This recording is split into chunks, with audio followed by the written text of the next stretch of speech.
वाटायचं IVF केलंय म्हणजे ह्यांचं बाळ नाही ते लोकांचं बाळ. आणि त्या दिवशी मी पहिल्यांदा रडले होते. नाही झालं तर काय करायचं याच टेन्शन मध्ये मी ते पुढचे 15 दिवस. आणि टेस्ट आली निगेटिव्ह.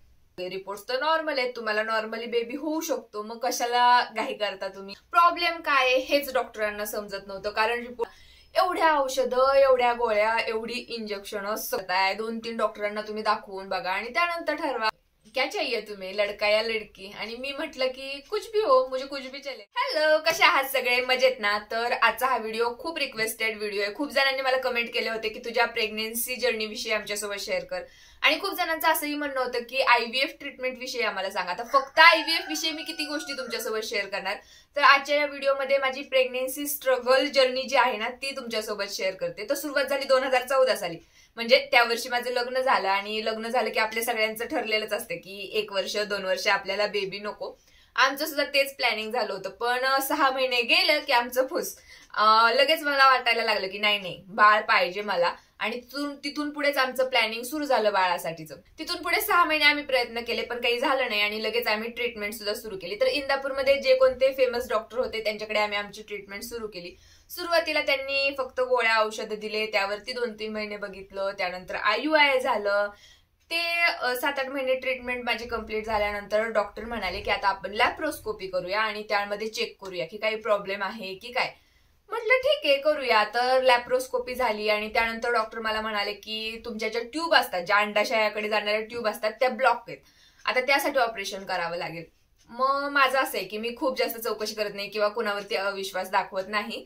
म्हटलं ठीक आहे घेऊया ऑपरेशन करून. पण आपल्याला सजेशन देणारे खूप लोक असतात आणि सगळे वाईट सजेशन देतात असं नाही, चांगल्या गोष्टी सुद्धा आपल्याला लोक सांगतात. तर खूप जण मला म्हणाले की लगेच कशाला ऑपरेशन करताय, 2-3 डॉक्टरांना तुम्ही दाखवून बघा आणि त्यानंतर ठरवा काय करायचंय ते. तर म्हटलं बघूयात. आमचं प्लॅनिंग झालं आणि त्यानंतर आम्ही डॉक्टर चेंज केले. त्यानंतर आम्ही पंढरपूरला आमची ट्रीटमेंट सुरू केली. तिथे एक डॉक्टर होते. आता त्या डॉक्टरांकडे गेल्यानंतर आम्ही आमचे रिपोर्ट्स त्यांना दाखवले आणि सांगितलं की असं असं आम्हाला एका डॉक्टरांनी सांगितले. आता तिथले डॉक्टर आम्हाला म्हणाले की लॅप्रोस्कोपीमध्ये तर समजतच नाही की ट्यूब ब्लॉक्स आहेत की नाही आहेत. आता त्यासाठी एक्सरे काढावा लागेल. त्याला काहीतरी वेगळं नाव असेल पण मला काही माहिती नाही. थोडक्यात तो एक्सरेच काढायचा होता. तर ते ठरलं की एक्सरे काढायचा. तो आम्ही काढून घेतला आणि त्याचा जो रिपोर्ट येणार होता ना तो दिवस सुद्धा अजून माझ्या लक्षात आहे. ज्या दिवशी रिपोर्ट्स आले आम्ही डॉक्टरांकडे गेलो आणि डॉक्टर म्हणाले रिपोर्ट्स नॉर्मल आहेत, काहीच प्रॉब्लेम नाहीये. आणि आम्ही एवढं आनंदी होतो की असं वाटायचं काय झालं आणि काय नाही. कारण की ट्यूब तर माझे ब्लॉक नाही आहेत म्हणजे आम्हाला काही प्रॉब्लेमच नाहीये. आणि ते रिपोर्ट पाहिल्यानंतर आम्ही गेलो पांडुरंगाच्या दर्शनासाठी. कारण आम्ही पंढरपूरमध्येच होतो ना. आणि तो दिवस अजिबात मंदिरामध्ये कोणीच नव्हतं. म्हणजे आम्ही फक्त दोघंच होतो. आणि मला कशी सवय आहे मंदिरात गेलं की तिथे जे गार्ड असतात ना ते पटकन ढकलून देतात, पाया सुद्धा पडून देत नाहीत. तर त्यामुळे मी पटकन जात असते. आणि त्यावेळेस गेल्यानंतर ते गार्डच आम्हाला म्हटले जोडीने पाया पडा 2 जण. तर हा दिवस सुद्धा माझ्या खूप आठवणीत आहे, मी कधीच नाही विसरत. तर आम्ही तिथे पाया पडलो, खूप आनंदी होतं ते रिपोर्ट बघून. मग ते डॉक्टर म्हणाले की ठीक आहे सगळं नॉर्मल आहे, आपण पुन्हा ट्रीटमेंट चालू करू. आणि IUI ची ट्रीटमेंट माझी पुन्हा सुरू झाली. आता ज्यांना माहिती असेल, ज्यांनी ट्रीटमेंट केल्या असतील त्यांना माहिती आहे की IUI चा खर्च किती येतो. थोडक्यात 20-25 हजार रुपये महिन्याला खर्च असतो, तेवढा येतोच. तर 4-5 महिने आम्ही तिथे IUI ची ट्रीटमेंट घेतली.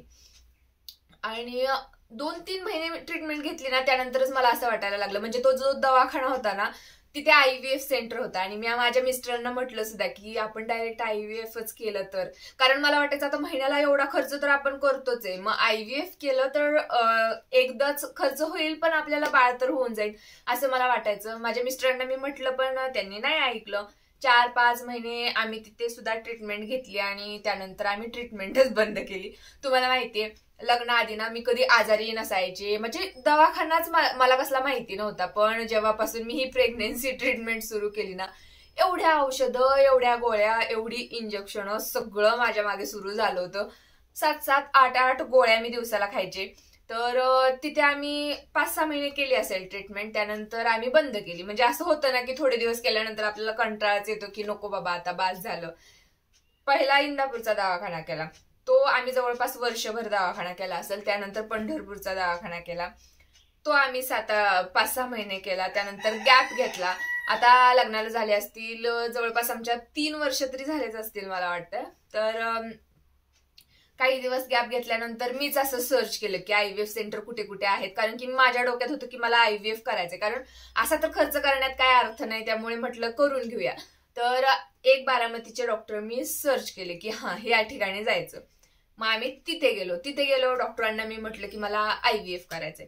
डॉक्टरांनी सगळे रिपोर्ट्स पाहिले आणि डॉक्टर म्हणाले की सगळे रिपोर्ट्स तर नॉर्मल आहेत. आणि खरंच माझे सगळे रिपोर्ट्स नॉर्मल, माझ्या मिस्टरांचे रिपोर्ट्स नॉर्मल. आणि ते रिपोर्ट्स पाहिल्यानंतर डॉक्टर म्हणाले कुठे जाणार आहे हे IVF सेंटर, आणि तुमचं वय तरी कुठे चाललंय, थोडे दिवस बघूयात नॉर्मल राहतंय का, नाही झालं तर करूयात असं म्हणा. त्यामुळे मग पुन्हा आम्ही तिथे ट्रीटमेंट सुरू केली. पुन्हा तिथे IUI तिथे ट्रीटमेंट सुरू केली. त्यासोबतच आम्हाला कोणीतरी एक आयुर्वेदिक डॉक्टर सांगितलं की हे आयुर्वेदिक डॉक्टर आहेत, त्यांचा पण चांगला फरक पडतो. तर त्या आयुर्वेदिक औषधं सुद्धा मी घेत होते, ही दवाखान्यातली औषधं सुद्धा घेत होते. तिथे पण आम्ही जवळपास 3-4 महिने IUI केला असेल. या कोंबड्यांच्या आवाजाने ना मला खूप डिस्टर्ब होतं, आणि हेच कारण आहे की मी लॉंग व्हिडिओ जास्त बनवत नाही. आता तुमच्या सगळ्यांचे मला कमेंट्स येतात की तू लॉंग व्हिडिओ बनवत जा, पण मी राहते खेडेगावात. आमच्या घरी सुद्धा आहेत शेळ्या कोंबड्या, आमच्या शेजारी आसपास सगळीकडे आहेत. आणि मी व्हिडिओ बनवायला सुरू केले की ह्यांचा सगळ्यांचा आवाज सुरू होतो, त्यामुळे एकतर मला लॉंग व्हिडिओ बनवण्याचा त्यामुळे मूडच येत नाही, आणि त्यामुळे मी बनवत नाही. तर जाऊ देत, येऊयात आपल्या विषयाकडे. तर मी कुठे होते, बारामतीत. तर आयुर्वेदिक औषधं घेत होतो, तिथे दवाखाना चालू होता. आता ते डॉक्टर तर काही ऐकण्यात की IVF करायचंय, तर म्हटलं देऊया आता, हे डॉक्टर पण सोडून देऊया. आमच्या दोघांचं सुद्धा आता ठरलं की आता आपण IVF करायचं, कारण मी त्यांना कन्व्हिन्स केलं होतं की म्हटलं आपण एवढे पैसे तर दवाखान्याला घालवतोय, तर आपण IVF केला, आणि वाईट काय येतात, बेबी तर आपल्या दोघांचाच असणार आहे. आता सगळ्यांनाच ते माहिती झाले. पूर्वी असं असायचं की लोकांना वाटायचं IVF केलंय म्हणजे ह्यांचं बाळ नाही, ते लोकांचं बाळ आहे. पण आता काय, सगळ्यांनाच माहिती झालंय की प्रॉब्लेम्स येतात, त्या दोघांचंच बाळ असतं ते IVF म्हणजे. तर आमच्या दोघांचं ठरलं की आता IVF करायचं. मग आता कुठे करायचं, आता त्यात पण आपण खूप विचार करतो की चांगल्या दवाखान्यात करूया, चांगले डॉक्टर असले म्हणजे चांगला इफेक्ट येईल आपल्याला, चांगला फरक पडेल. तर अशा ह्याने आम्ही एक डॉक्टर ठरवले पुण्याची, रुबी हॉस्पिटल. तिथे ज्या चांगल्या डॉक्टर आहेत त्या खूप नामवंत डॉक्टर आहेत, तर त्यांच्याकडे IVF करायचं आम्ही ठरवलं. आणि आमची ट्रीटमेंट आता पुण्याला आम्ही सुरू केली. मला असं खूप वाटायचं की काहीतरी प्रॉब्लेम असता, तो प्रॉब्लेम समजला असता, त्यावरती सोल्युशन निघलं असतं आणि बाळ झालं असतं. पण प्रॉब्लेम काय हेच डॉक्टरांना समजत नव्हतं, कारण रिपोर्ट्स तर सगळे नॉर्मल येत होते. मग पुण्याला गेलो, त्या मॅडमला आम्ही सांगितलं की आम्हाला IVF करायचं, आणि त्या डायरेक्ट ओके म्हणाल्या की करूयात आपण IVF. पुन्हा तिथे आमच्या काही टेस्ट वगैरे झाल्या, आणि मग IVF ची ट्रीटमेंट सुरू झाली. तर IVF ची ट्रीटमेंट म्हणजे सुरुवातीला काही इंजेक्शन्स देतात. आता ती इंजेक्शन्स पण कशासाठी असतात, आपलं ब्लड सर्क्युलेशन चांगलं व्हावं, त्या गर्भाशयापर्यंत रक्त चांगलं पोचावं, किंवा अशाच गोष्टींसाठी ते इंजेक्शन असतात, वेगळे काही नाही. आणि जे इंजेक्शन एक होतं ते मांडीत घ्यावं लागायचं. मी स्वतः हाताने ते इंजेक्शन घ्यायचे, आणि खूप पेनफुल नसतं ते, त्यामुळे स्वतः घेण्यासाठी देतात डॉक्टर. तर 15 दिवस आपण ते इंजेक्शन्स वगैरे घ्यायची, आणि त्यानंतर आपलं पिकअप होतं. आता पिकअप करताना भूल देतात डॉक्टर, आणि त्यानंतर आपले जे एग आहेत ते बाहेर काढून घेतात. त्यानंतर आपल्या मिस्टरांचे स्पर्म आणि ते एग मिळून एम्ब्रिओ तयार करतात ते टेस्ट ट्यूब मध्ये. आणि ते आमचं झाली प्रोसेस तिथे, आणि आमचे एम्ब्रिओज फक्त 3 तयार झाले. आता डॉक्टर म्हणाल्या की फक्त 3 आहेत, त्यामुळे रिस्क घ्यायला नको, मग आपण 2-3 महिने चांगले औषधं वगैरे देऊया, तुझी सगळं व्यवस्थित झालं की आपण ते ट्रान्सफर करूया. तर ते फ्रीजिंगला ठेवले एम्ब्रिओज, आणि बरेच दिवस, मग बहुतेक ना पुण्यात माझी 7-8 महिने ती IVF ची ट्रीटमेंट सुरू होती. तर खूप इथून आम्हाला जावं लागायचं, आणि खूप जास्त वेळा दवाखान्यात तर जावं लागतं. आणि ज्यावेळेस ट्रान्सफर करायचं होतं त्याच्या आधी हिस्ट्रोस्कोपी झाली, म्हणजे त्यामध्ये चेक करतात की गर्भाशयाची पिशवी चांगली आहे का, किंवा कुठे एम्ब्रिओ म्हणजे ते बाळ सोडायचंय वगैरे. तर ती हिस्ट्रोस्कोपी झाली, त्यानंतर ट्रान्सफर झालं, आणि IVF झाल्यानंतर इंजेक्शन्स घ्यावे लागतात रोज. आता हे इंजेक्शन्स डॉक्टरांकडून घ्यावे लागतात, तर 3 इंजेक्शन रोज असायचे. आता मला असं वाटायचं की आता आम्ही राहतो खेडेगावात, आणि इथे डॉक्टर कुठून येणार, लांबून डॉक्टर येणार, आणि मग किंवा मी जाऊ नाही शकणार. तर त्यामुळे आम्ही काय ठरवलं की मी माझ्या आत्याकडे जाऊन राहते. माझ्या आत्यांच्या शेजारी एक डॉक्टर होते, आणि ते म्हणाले की मी येऊन देत जाईन रोज इंजेक्शन. त्यामुळे तिथून नंतर मी माझ्या आत्यांकडे गेले आणि मी इतकी पॉझिटिव्ह की हा आता आपण IVF केलंय आणि मला बाळ होणारच आहे, याच विचारात मी असायचे. आणि सगळे विचार करून असं होईल तसं होईल, खूप खूप मी आनंदी. आणि सगळे म्हणतात की नाही तुम्ही पॉझिटिव्ह राहा, पॉझिटिव्ह होत जातं, तर तेच विचार माझे असायचे. तिथे काही दिवस राहिल्यानंतर एक दिवशी आता टेस्ट करायची की पॉझिटिव्ह आहे की निगेटिव्ह आहे. तिथे असं बोलवत नाही दवाखान्यात, ब्लड आपलं सॅम्पल घेऊन जायचं आणि ते टेस्ट होणार. तर माझे मिस्टर फलटणमध्ये आले, मी फलटणमध्ये होते, आणि तिथे आले, तिथून माझं ब्लड सॅम्पल घेतलं आणि त्यानंतर गेले पुण्याला. तिथे जाऊन टेस्ट झाली आणि टेस्ट आली निगेटिव्ह. माझ्या मिस्टरांनी मला सांगितलं की टेस्ट निगेटिव्ह आली आहे. म्हटलं ठीक आहे. त्यांनी पुण्यावरून डायरेक्ट माझ्या गावाकडे आले आणि मी तिथून आले गावाकडे. आणि त्या दिवशी मी पहिल्यांदा रडले होते. म्हणजे बाळ नाहीये याचं मला कधी काही वाटत नव्हतं की नाहीये किंवा कोणी मला काय बोलतंय वगैरे, हे असं मी कधी विचारच करत नव्हते की मला कोणी असं बोलतंय तसं बोलतंय किंवा बोलतही असेल लोक, मला अजिबात समजत नाही. मी एकदम सरळ मार्गी आहे, सरळ गोष्टी मला समजतात. मला जर कोणी सांगितलं ना ती तुला अशी बोलत होती, नंतर माझ्या लक्षात येतं की हो ती मला तशी बोलत होती. आणि मला असं वाटतं की हा आपल्या चांगल्यासाठीच लोक बोलतात किंवा त्यांना आपली काळजी आहे वगैरे. तर तशा गोष्टींकडे मी कधीच लक्ष दिलं नाही, त्यामुळे मला कधी काही वाटतच नव्हतं की काय नाही. पण तर माझे मिस्टर म्हणाले ठीक आहे काही प्रॉब्लेम नाही. नंतर तिथून मी म्हणजे सगळे आपण गोष्टी विचारतो किंवा सांगतो. त्या सिस्टर म्हणाल्या की जाऊ दे ते नाही गोष्ट तुम्हाला सांगत, मला तिथल्या डॉक्टर काय म्हणाल्या होत्या. पण त्या ज्या काही मला म्हणाल्या ना त्या गोष्टीने मी आणखी डिमोटिवेट झाले होते. आणि नंतर मी खूप गोष्टी त्यावरती सर्च केल्या वगैरे, तर हे समजलं की IVF म्हणजे काही 100% रिझल्ट येणार आहे असं नाही. IVF म्हणजे 45% त्याचा सक्सेस रेट आहे. मग तुम्ही कोणत्याही मोठ्या डॉक्टरांकडे जा, सगळ्यांनाच केलं म्हणजे सगळ्यांनाच बाळ होणार असं नाही. त्यामुळे प्रत्येकाने असं धरून चाललं पाहिजे, आपल्याला 3 चान्स घ्यावे लागणार आहेत, पहिल्या चान्समध्येच राहील असं नाही. काही लोक लकी असतात, त्यांना पहिल्याच ह्याच्यात होऊन जातं, काहींना दुसऱ्यामध्ये, काहींना तिसऱ्यामध्ये. त्यामुळे एकदा जरी निगेटिव्ह आलं तरी लगेचच म्हणजे खचून जाण्याची काही गरज नाहीये. तर दिला आम्ही तो विषय सोडून, परत आमची पहिल्यासारखी लाईफ सुरू झाली. आणि असं बाळ म्हणजे आपल्याला बेबी नाहीये, मग आता सगळेजण हे पण असतं बघा, तुम्हाला माहिती असेल की यांच्याकडे बघा त्यांच्याकडे बघा, देवऋषी असतात, कोणी कोणी असतात.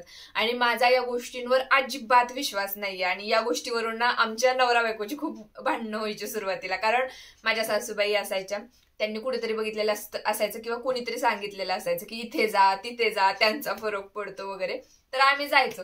आणि मला ऍक्च्युली खरं सांगायचं ना, मला हसायला येतं त्या गोष्टी बघितल्यानंतर.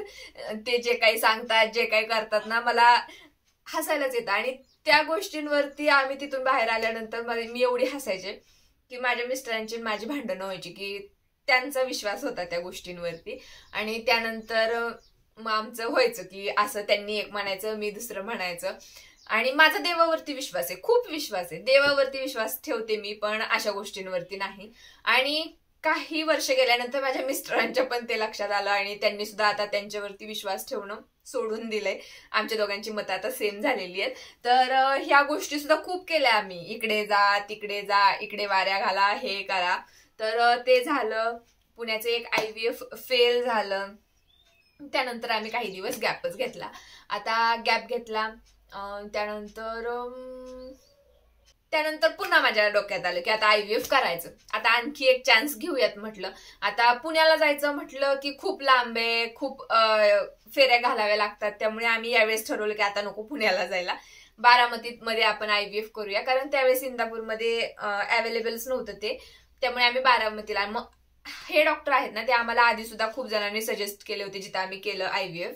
तर आमच्या रिलेटिव्ह मध्ये खूप जणांना तिथे बाळ झालं होतं, पण आम्ही गेलो पुण्यामध्ये, चांगले डॉक्टर आहेत म्हणून. आता म्हटलं की ठीक आहे, आता यावेळेस आपण ना बारामतीच ट्राय करूयात, कारण आपल्याला जवळ पडतंय जायला यायला.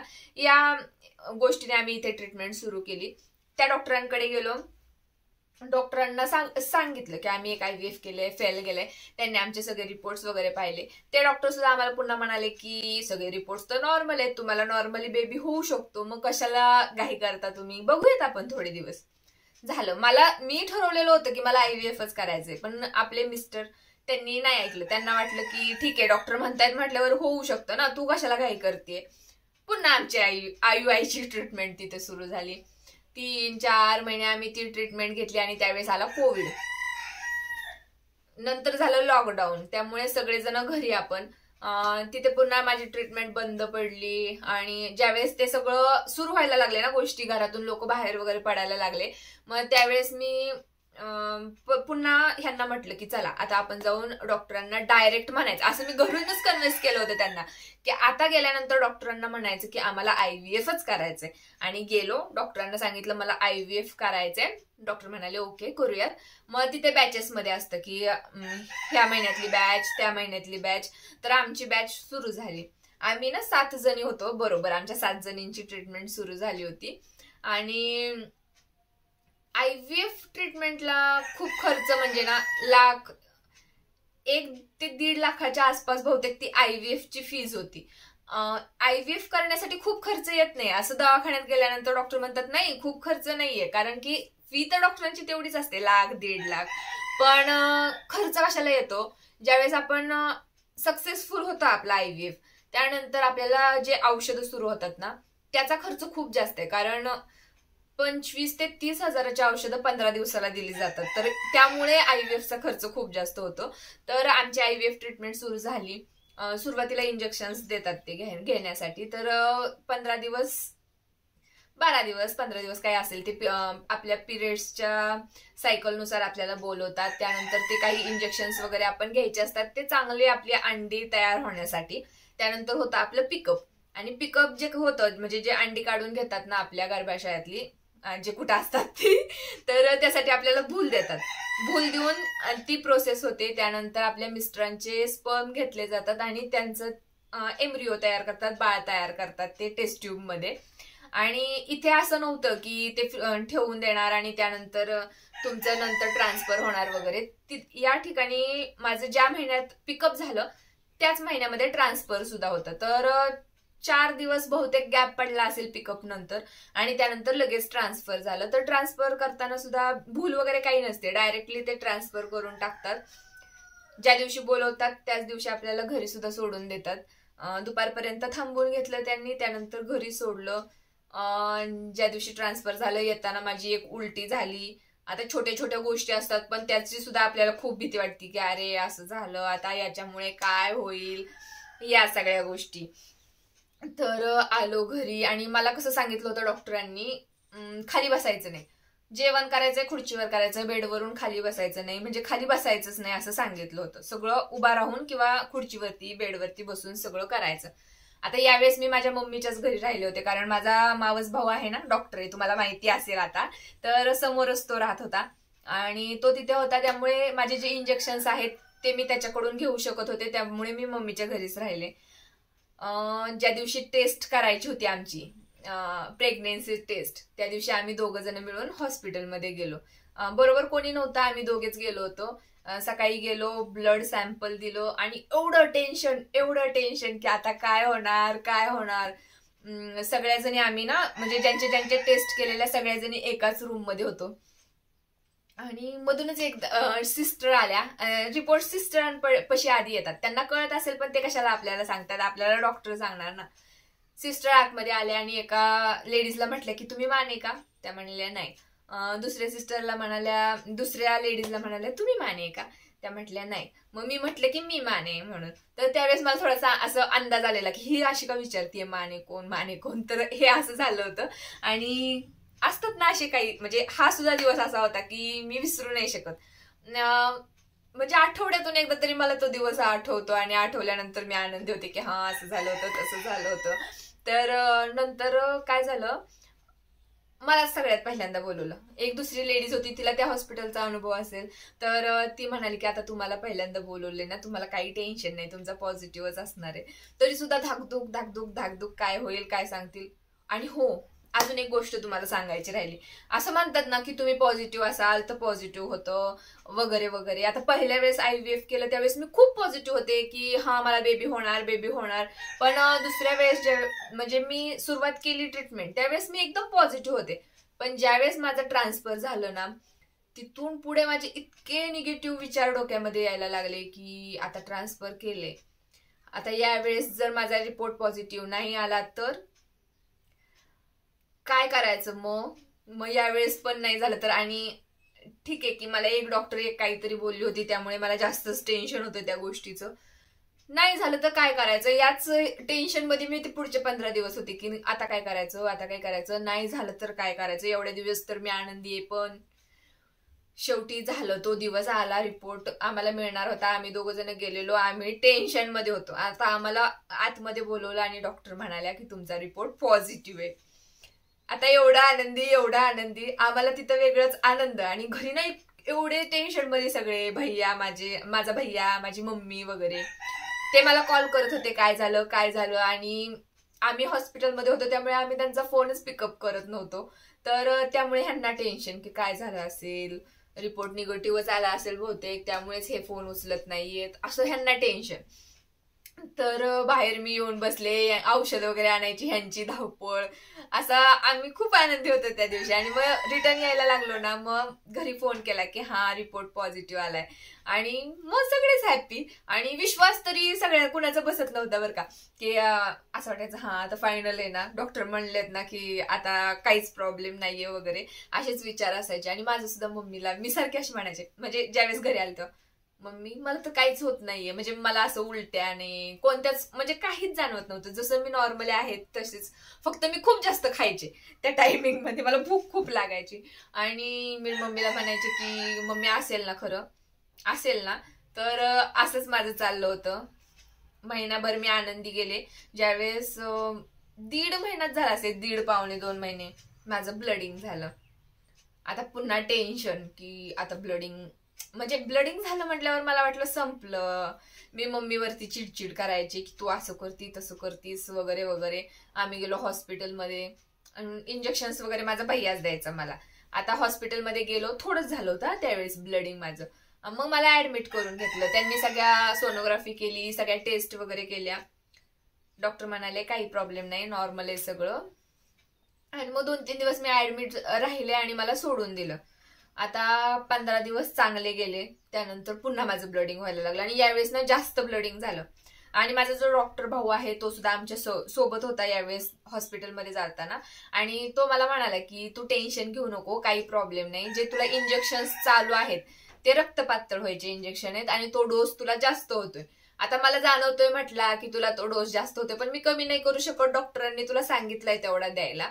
तर ते सगळे इंजेक्शन्स माझे चालू होते त्यामुळे कदाचित होत असेल असं तो म्हणाला.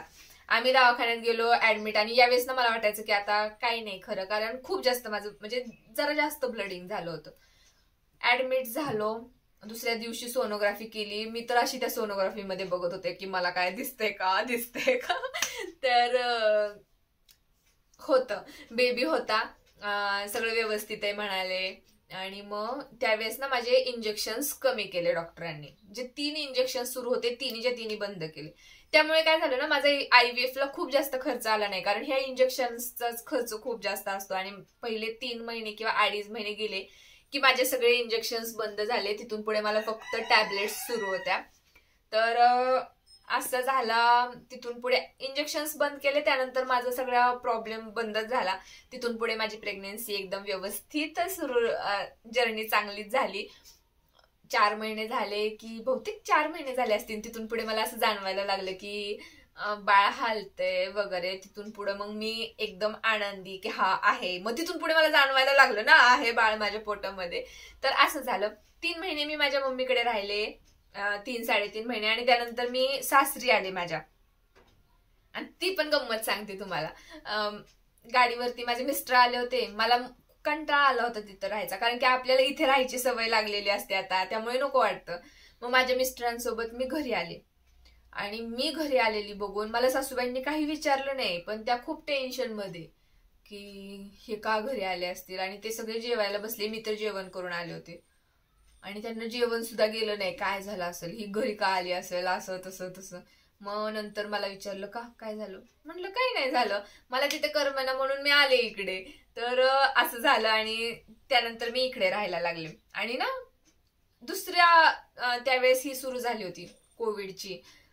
आणि मी ज्यावेळेस माझी प्रेग्नन्सी सुरू झाली ना, म्हणजे राहिली, तेव्हापासूनच मला असं टेन्शन यायचं की झाला मला तर, म्हणजे मला माझ्या जीवाची काही भीती नव्हती, पण मला असं वाटायचं की माझे रिपोर्ट जर पॉझिटिव्ह आले तर बाळ, मी असं ऐकलं होतं बाळ वेगळं ठेवतात, आई वेगळी ठेवतात, मग काय करायचं, हे सगळे टेन्शन मी सुरुवातीपासून घ्यायचे, माझ्या मम्मीला पण म्हणायचे.